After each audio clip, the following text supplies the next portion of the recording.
University of Santo Tomas is known as a 400-year-old institution that strongly upholds its traditional values.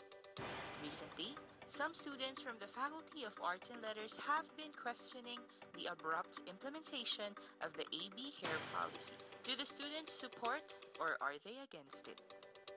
Anti. Pro. Pro. Anti. Pro. Anti.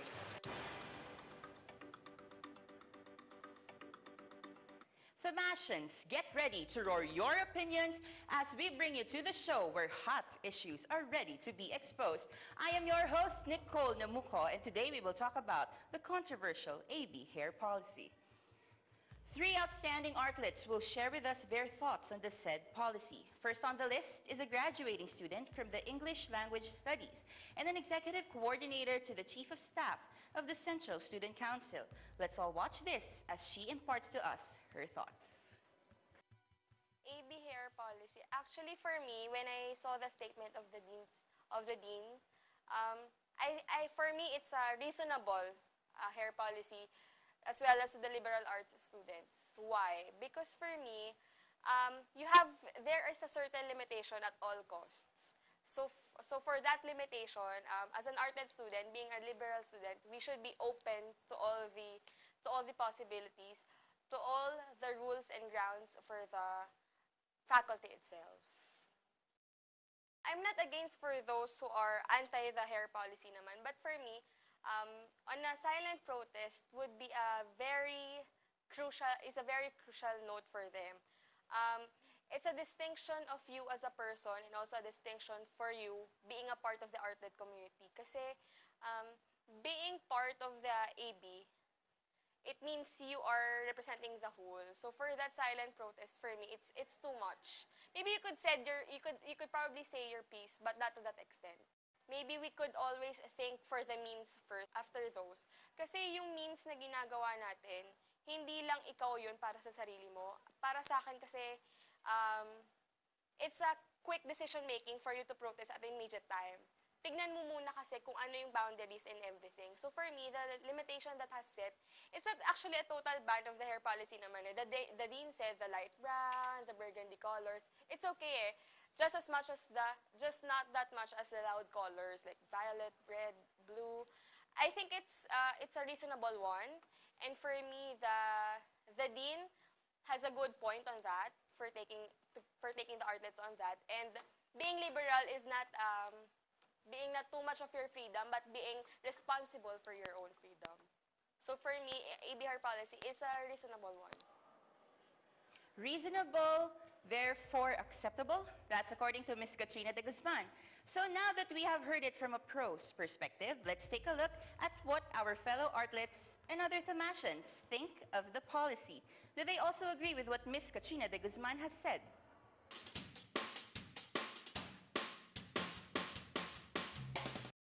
Hi Thomasians, I'm Tiffany Candelaria, your social media girl. Artlets have taken to expressing themselves online via Twitter using the hashtag #DoOrDie. Let's take a look at what they have to say. First up, we have from @IAGF_ saying, there is more to self-expression than hair color. And another one from Pat Mendoza saying, the AB hair policy should not be a big deal. There are bigger problems out there that we should be worried about. Well, isn't that a good point? More issues when we come back.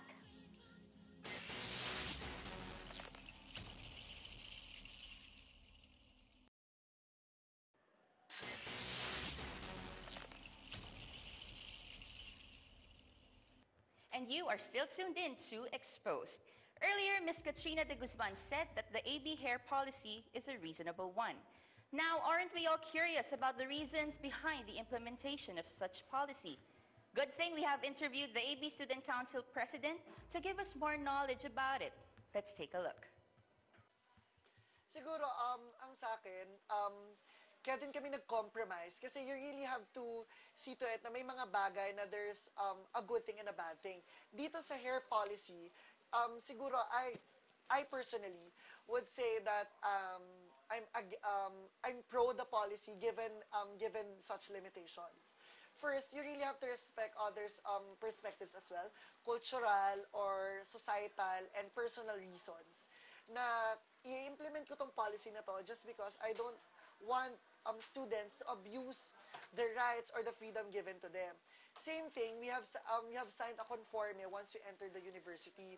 And from there, we submitted ourselves to abide to rules and regulations that will be promulgated from time to time.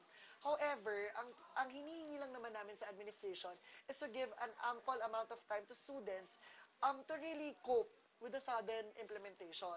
Siguro nga, the excuse would be ignorance of the law excuses no one, na it's really been a practice, naging lax lang. But at the end of the day, as a typical human condition, you have to realize as well na students have various concerns, various priorities, and then kinakailangan talaga na kung strictly implement it, also make the students fully aware of it, but also consider the personal background of a student. Why is kung saan talaga siya nanggagaling, kung bakit siya nagkakaroon ng ganong kulay ng buhok, and we have to respect. Mr. Castro has deeply emphasized that limitations are acceptable. And there you have it. Now let's flip to the other side of the coin and consider the point of view of someone who is against the AB hair policy. Here to give us his thoughts, an AB student, major in philosophy, and the spokesperson of the League of Filipino Students.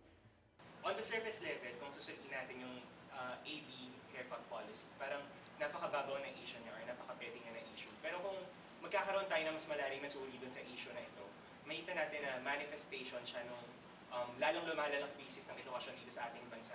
Na manifestation ito nung patuloy na pagko-commercialize at pagiging repressive ng education na dapat sana'y karapatan ng mga estudyante.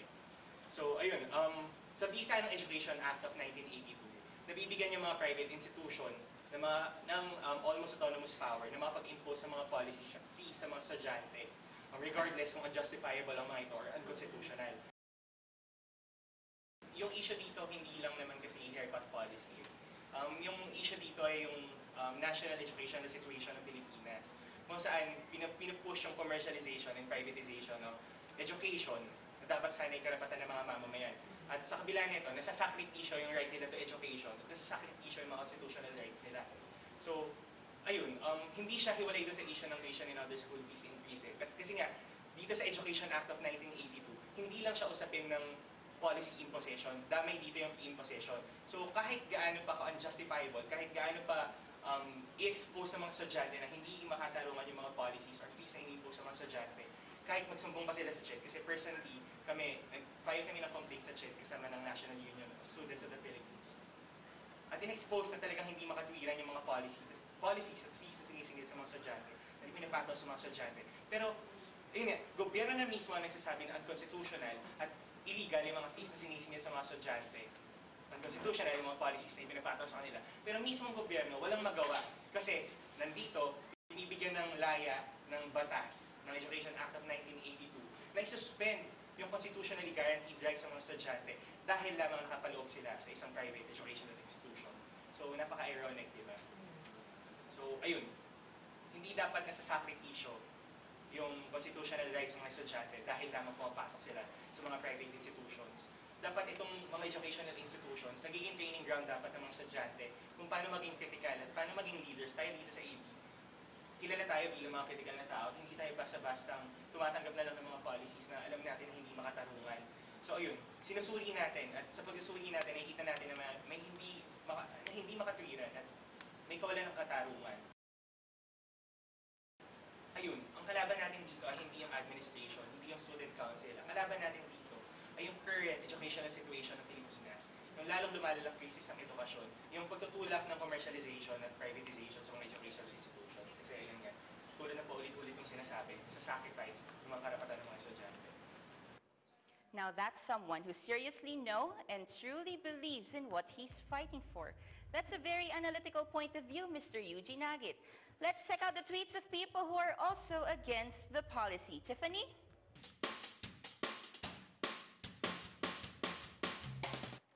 Thank you, Nicole. Twitter is bombarded with different views. They are really getting hyped up over this issue, including me. Again, here are some of their comments. First, we have Des Manique saying, having to color my hair back to something natural has finally showed me what repression feels like. Whoa. And another one from Alfonso Dumas, para saan pa ang policy na to? May masamang maidudulot ba kapag iba ang kulay ng buhok? Wala naman eh. Well, oo nga naman kuya. And last from Pierre De Soto, AB hair policy is something that should be non-existing. Our hair is our expression of our personality. Great insights from our fellow Tomasians. More information about this issue, stay tuned guys. Again, I'm Tiffany Candelaria, your social media girl. We'll be right back.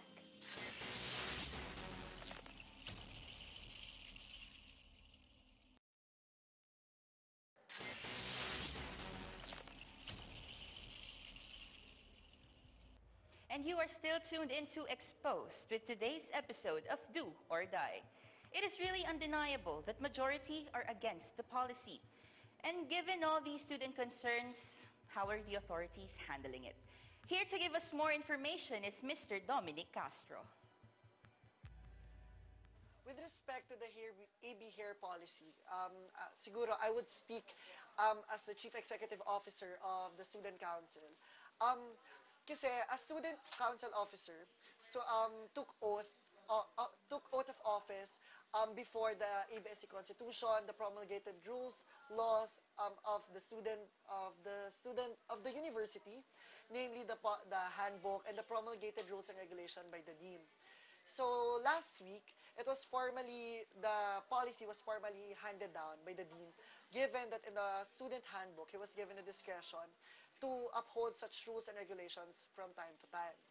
The perception of the student council here is simple. The policy have been lax for such a period of time, and its strict, abrupt implementation really caused commotion to the students and such disturbances. That really those who have hair color and such sporting of the haircut would really tend to fight for their rights to such, they're going to say freedom of expression, and because it doesn't affect their academic standing.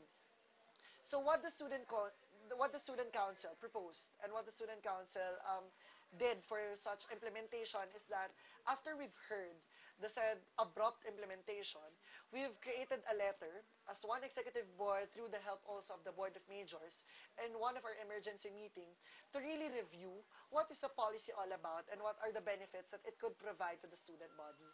And as we reviewed, talagang meron nga namang hindi naman talaga siya nakakaapekto sa academic standing ng isang students. But in the argumentation of freedom of expression, siguro let's see to it na lang that not the freedom is not absolute if it impinge others' rights. Also, as we submit ourselves to an institution created for discipline formation and for promotion of standards and values formation, I think yun yung mga proposition na pinaglalaban ng administration. And now, as a student council, here, umabot kami sa compromise. That really, we have to consider that there are really these students of special cases, on special reasons that I, even the student council president, couldn't push for sa dean na sila lang mismo ang makakapagpaliwanag. Kaya ang sabi namin sa dean, we're seeking for him to really open his doors to students asking for consultation, for recommendation, if they could be advised to sport long hair and to have such different hair colors. Well, Mr. Dominic Castro has really given us a lot of information. But we still have one question, especially for those who do not know. What exactly is the AB hair policy and what does it entail? Once again, here is the ABS-C president to give us clarifications and, of course, a message to the AB community. So, ang banggitin muna natin what is clearly stipulated on the handbook. On the good grooming policy, ang pinaka-clearly stipulated is that, especially sa guys, they are not allowed to sport long hair which will touch the color of the uniform. Tapos, in hair color, wala. Okay? Tapos, ina-avoid din yung pag-tie, pag-rubber band, and something. Now, ang nangyari, it is also stipulated in the handbook na the dean or the heads of an institute, college, or faculty is given the discretion to promulgate rules and regulations throughout their term. So, ang dean natin ay, with the help of the faculty council, the department chairs, and the newly appointed regent, decided na to really what do you call this? To not allow outrageous colors such as red, pink, blue, platinum, and yellow, while allow colors such as blonde, burgundy, brown, or or earth colors. Yon. Kasi feeling ko, ang reason naman doon ng dean, ang reason naman doon ng administration, is that yun yung mga usual colors, ng parang usual colors of different races. And also, yun nga they're trying to instill daw discipline and values formation na if kung ano yung magiging response ng students. Yun. And also, as we clarify, based on our statement again, the dean is open and willing to open its doors to people who's going to seek advice regarding the policy. Ngayon, siguro ang magiging message ko or advice ko as the Student Council President is that we're more than willing, the Student Council is more than willing to address the concern of the students. That's why we're here in the position, we are the elected representation of the students. We recognize the rights of the students to freedom of expression, to express their beliefs in various ways, such as collective action, sporting long hair, or having such different hair colors. We respect to that, because that's how diverse and how liberal the Faculty of Arts and Letters is. But ang siguro meron lang din limitation ang pagiging liberal, and also we have to also consider that your student council is present, that we are here for the redressal of a mechanism, for the redressal of the system, and we're here more than willing to address their concerns and to hear their sentiments about a certain policy or a certain implementation of rules and regulations which they deem is against their rights and welfare. Kaya din naman kami nakikipagtulungan sa SWDB is that to fully attain the holistic development of a student in their stay in the university. So yun lang. So be vigilant. Let's respect due process. Kasi yun lang din naman ang amin na ang bagay hindi masosolusyonan kung iaasa natin sa bugso ng emosyon. I mean, there's nothing wrong on expressing what you feel and what you think is right. But then again, we see to it that we place it in a proper platform in order for others to also observe and to have a strict compliance on what we think the process is would make us feel better and would make the system and the community be better. Yun lang. And I guess that's all the information that we will be needing.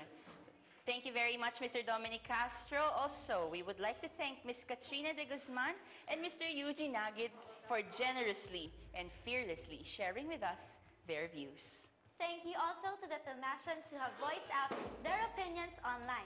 Don't forget to like and visit our Facebook page, Hybrid Productions, and Twitter account at Hybrid TV Prod. Now that this issue has been exposed through different standpoints, do you think we should all unite to protest and fight for our rights as students? Or should we submit ourselves into an institution created for discipline and standard formation? This has been your host, Nicole Namuco. And I'm Tiffany Candelaria. This is Exposed.